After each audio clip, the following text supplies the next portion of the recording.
सो संन्यास से वापस आने का टाइम आ चुका है I guess. Last video overflow पे बनाने के बाद मुझे लिटरली रात में बुरे सपने आना शुरू हो गए और खुद के डिसीजंस पे 3 दिन तक सवाल उठाने के बाद again I chose to do what I love, आपको पकाना। इस बीच रिपब्लिक डे भी बीत गया और सरस्वती पूजा भी, जिस दिन अपन कोई पढ़ाई नहीं करते, इसलिए वन पंच मैन चैप्टर भी मैंने उस दिन छोड़ ही दिया। But as the trend going, Murata release the second freaking chapter of this year और ये चैप्टर वाकई में पुराने वाले से एलिवेटेड था। शिपर्स की नैया डूब सी गई और तात्सुमाकी सिम्स के लिए सालों बाद जीसस ने एक रोशनी की किरण दिखाई। 2023 इज गोइंग क्रेजी राइट, लेकिन अपोजिट डायरेक्शन में, क्योंकि एक तरफ जहां मार्केट क्रैश और रिसेशन की संभावनाएं हैं, वहीं अपने क्लास की संभावना किसी और के साथ है। साइतामा एंड फुबुकी की रिलेशनशिप एक संभावना थी जो ऑफ कोर्स काट दी गई और न्यू रखी गई एक नए रिश्ते की, जिसमें से एक बंदा ऐसा है जो इस संसार की भौतिक माया को पार कर चुका है, वही एक बंदी ऐसी है जिसे कुछ सुनना ही नहीं है। खैर, इस चैप्टर की शुभ शुरुआत हमेशा की तरह क्वीन फुबुकी करती है, जिसके बाद अपने को मालूम पड़ता है कि वन पंच मैन का मोगली अभी जिंदा है, लेकिन उसकी मूल आवाज चली गई है और उसके बजाय डॉक्टर ने रोबोट की आवाज उसमें फिक्स कर दी है। चलो, बोल तो सकता ही है। साथ ही कार से टक्कर खाने के बाद इस बंदे को थोड़ी अकल आई है और शायद अब इसके नजर में भी साइतामा एक मिस्टीरियस बंदा है। Congrats baldy, you are now getting more exposed. खैर, इसके बाद काम वाला पैनल सीधा अपने मेन कैरेक्टर्स की तरफ चला जाता है, जहां साइतामा ने टेरेबल टोर्नेडो का हाथ सिमरन के बाऊजी जैसा पकड़ रखा है, but as you can see he is not stable but vibrating and Tatsumaki acts as that device.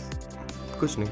जिसके बाद उसे गुस्सा आ जाता है और साइतामा को वो वहां से दूर फेंकने लगती है, लेकिन उसने अपनी लॉली का हाथ अभी भी नहीं छोड़ा। साथ ही साइतामा को रियलाइज होता है इन्हीं पावर से जेनोस की धुलाई हुई थी। अगेन तात्सुमाकी थोड़ा और जोर लगाती है, जिसका इम्पैक्ट काफी दूर तक जाता है, लेकिन फिर से कुछ खास होता नहीं है एज एक्सपेक्टेड। लेकिन हाँ, साइतामा और जोर से वाइब्रेट जरूर करने लगता है, जिस ताकत को देखकर फुबुकी और उसकी बहन दोनों हैरान है। फिर लॉली साइतामा से सवाल पूछती है कि आखिर वो इसमें घुस क्यों रहा है, क्या वो उसका कोई साइड किक वगैरह है, जिसपे साइतामा कहता है ना तो मैं इसका कोई दोस्त हूँ, ना कोई म्यूचुअल फ्रेंड, ना उसके ग्रुप का कोई part. I am just an acquaintance, मतलब एक परिचित, दैट्स इट। और इस बात ने फुबुकी का दिल चूर चूर कर दिया। She got sad and depressed at the same time. और यहाँ साइतामा गलत नहीं है, फुबुकी ने शुरुआत से ही लोगों को बस अपने फायदे के लिए यूज किया है, इंक्लूडिंग साइतामा। और क्योंकि शायद वो उसके पोटेंशियल से कहीं ना कहीं वाकिफ थी, तो जबरदस्ती साइतामा को अपने बिना मतलब के कामों में उसने घसीटा है, बिना उसके चॉइस को जानते हुए। और इस चीज से साइतामा कहीं ना कहीं अब उबसा गया है। इसके बाद तात्सुमाकी अपने पावर्स को और बढ़ाती है, जिससे बिल्डिंग कहीं ना कहीं उड़ने लग जाती है। और ये सब हो रहा है शहर के सबसे ताकतवर और सुरक्षित जगह में, जिसे देखकर साइतामा को अपने पुराने घर के पूरे सपने आए होंगे और उसका नया घर भी ना टूट जाए, इसलिए वो तात्सुमाकी को लिटरली गोद में उठा लेता है। मैं मजाक नहीं कर रहा, ऐसा सच में हुआ है। जिसके बाद का रिएक्शन मुझे समझ नहीं आया,